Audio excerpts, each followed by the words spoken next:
যিনি শহীদ প্রেসিডেন্ট জিয়াউর রহমান একজন বীর মুক্তিযোদ্ধা ছিল, আমার মতো অ্যাডভোকেট ফজলুর রহমান বীর মুক্তিযোদ্ধা। আমি বক্তব্য দিব না।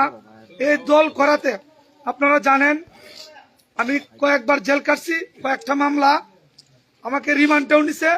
কিন্তু আমি যদি একবার বলতাম যে আমি দল করব না, আমি গার্মেন্টস করি, বিদেশে যাইতে পারতাম।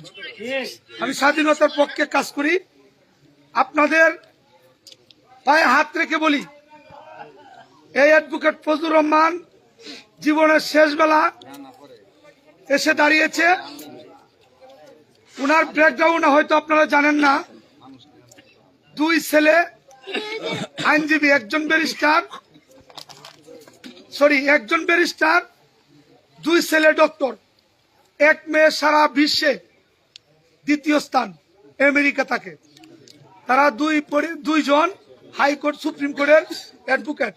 উনি যদি আমাদের কথা না ভাবতেন, আমাদের কথা চিন্তা না করতেন, গরিব দুঃখী মেহনতি মানুষের কথা যদি চিন্তা না করতেন, এই পাটি বাংলার হাওড় এলাকার মানুষের কৃষক, শ্রমিক, তাঁতি, দিনমজুর এদের কথা চিন্তা না করতেন, উনি সুখ আরামায় এসে দিন কাটাতেন। উনি আজকে পর্যন্ত প্রতিটা মানুষের কথা চিন্তা করে প্রতিটা মানুষের ঘরের দৌড়ে দৌড়ে হাঁটতেছেন শুধু আপনার আমার সুখ শান্তির জন্য। আমি জীবনের তার নির্বাচনটা জীবনের শেষ নির্বাচন। উনি বাঁচে যদি রাখে আমার মাথা জ্যোতি চুল, আমি দোয়া করি কত বছর আল্লাহ হায়াত দেব। নির্বাচনটা আমার সাথে উনি আমার সাথে কথা বলছে যে হয়তো আমার জীবনের শেষ নির্বাচন, আমি আর নির্বাচন করব না। আপনাদের কাছে পায়ে হাত রেখে বলি, আগামী 12 তারিখ এমন একটা সময় নির্বাচনটা হচ্ছে স্বাধীনতার পক্ষে এবং স্বাধীনতার বিপক্ষে। আমার নেতা বীর মুক্তিযোদ্ধা অ্যাডভোকেট ফজলুর রহমান স্বাধীনতার পক্ষে দাঁড়িয়েছে। আপনাদের যদি সকলেই উনিকে পছন্দ করেন, উনি কেন উনিকে পছন্দ করবেন? আপনারা কি স্বাধীনতার পক্ষে? যদি স্বাধীনতার পক্ষে থাকেন আমরা দুই হাত পূজা করে দেখি তো, ইনশাল্লাহ।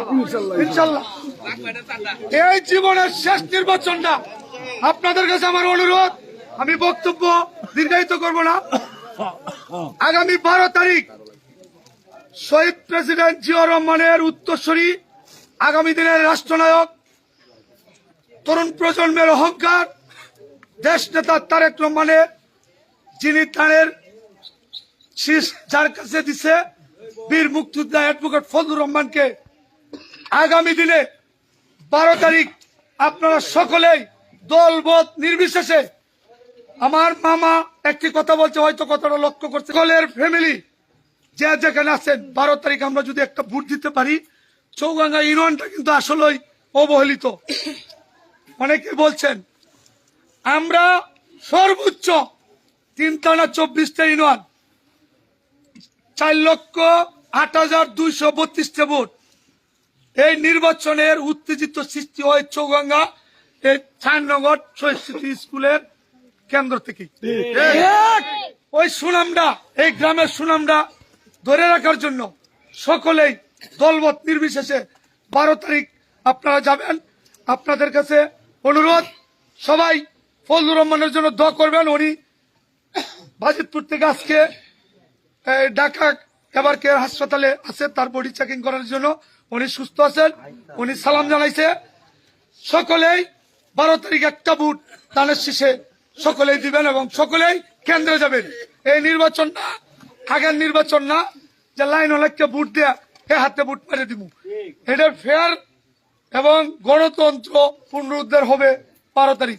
আমি বক্তব্য দীর্ঘায়িত করব না। আমি আমার সংক্ষিপ্ত বক্তব্য কথা বলতে যদি কাহারও মনে আঘাত থাকে বিগত দিনে এবং আজকে কথা বলাতে কোনো যদি কষ্ট পেয়ে থাকেন, আমি আমার নিজ গুণে ক্ষমা প্রার্থী, সকলে আমাকে ক্ষমা করে দিবেন। আর একটা ভোট চেয়ে আমি আমার বক্তব্য শেষ করলাম। আল্লাহ হাফেজ। বাংলাদেশ জিন্দাবাদ। বাংলাদেশ জাতীয়তাবাদী